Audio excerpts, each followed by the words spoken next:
মুহূর্তে উপদেষ্টা যারা আছেন তারা কার সুপারিশে এখানে এসেছেন এই সুপারিশগুলো উন্মুক্ত করা হোক। মানে আমরা বিশেষ করে এনসিপি বলেন আমরা চাপে নাই।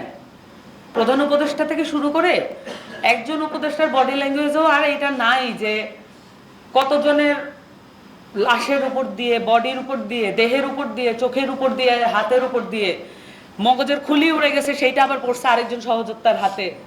এই দৃশ্যপটের উপর দিয়ে আসলে এই সরকারটা প্রতিষ্ঠিত হয়েছে। আমরা তাকে অ্যালাউ করছি কাজ করার জন্য। তো এই জিনিসটা কারো বডি ল্যাঙ্গুয়েজে নাই। আর সচিবগুলো আগে নতুন করে যারা এসেছে তারা আগে কাজ করেছে, বহুত আগে।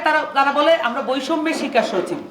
তারা যখন চাকরি পেয়েছে, তারা যখন বিভিন্ন জায়গায় চোখ তদবির করেছে, তো তারা বলেছে যে আমরা বৈষম্যের শিকার ছিলাম। এই সচিবরা এখন যারা আছে, তো খুব বেশি কথা বলবো না, মানে একদমই দৃশ্যপটগুলো বলছি যে এই মুহূর্তে উপদেষ্টা যারা আছেন তারা কার সুপারিশে এখানে এসেছেন এই সুপারিশগুলো উন্মুক্ত করা হোক।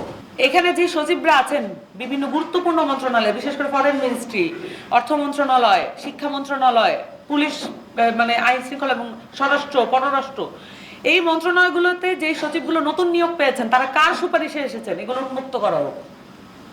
বাংলাদেশের রাজনীতিতে ওই যে বললাম যে সন্দেহ এবং আশঙ্কার রাজনীতি, এটাকে পরিবর্তন করার একটা চেষ্টা তো আমাদের দরকার। এবং এই চেষ্টাটা আপনি কিভাবে করবেন, যে যদি এখনো আমরা অনেক কথা বলতে না পারি। আমরা তো বলছি যে শিকদার ভাই হয়তো এখানে বসতেন না, আপনি আমি এখানে বসতাম না, হাবিবা আপার সাথে আজকে আমার দেখা হতো না, ঠিক আছে। এই হাদি ভাই এখনো রাজনীতি করতেন পারতেন কিনা এটা নিয়ে সন্দেহ। তো এই যে পরিস্থিতি, এটা তো আমরা পেয়েছি, কিন্তু তারপরেও কি আমরা সবকিছু বলতে পারছি কিনা? আমরা এখনো অনেক কিছু বলতে পারছি না। এবং আমার কাছে খুব জোর মনে হয় যে এখনো যদি আমরা অনেক কিছু বলতে না পারি, এটার ফল আমরা কিছুদিন পরে দেখব।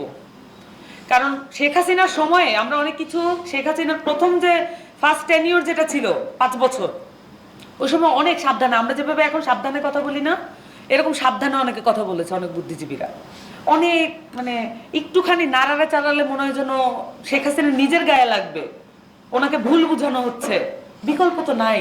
এই ন্যারেটিভগুলো কিন্তু তখন আসা শুরু করেছে। আমরা যদি এখনো সাবধানে কথা বলি, তাহলে আরেকটা গণঅভ্যুত্থান হবে, এরকম রুম ভর্তি আরো কিছু দেহ আসবে, সমস্যা নাই তো। মানে আমরা বিশেষ করে এনসিপি বলেন আমরা চাপে নাই।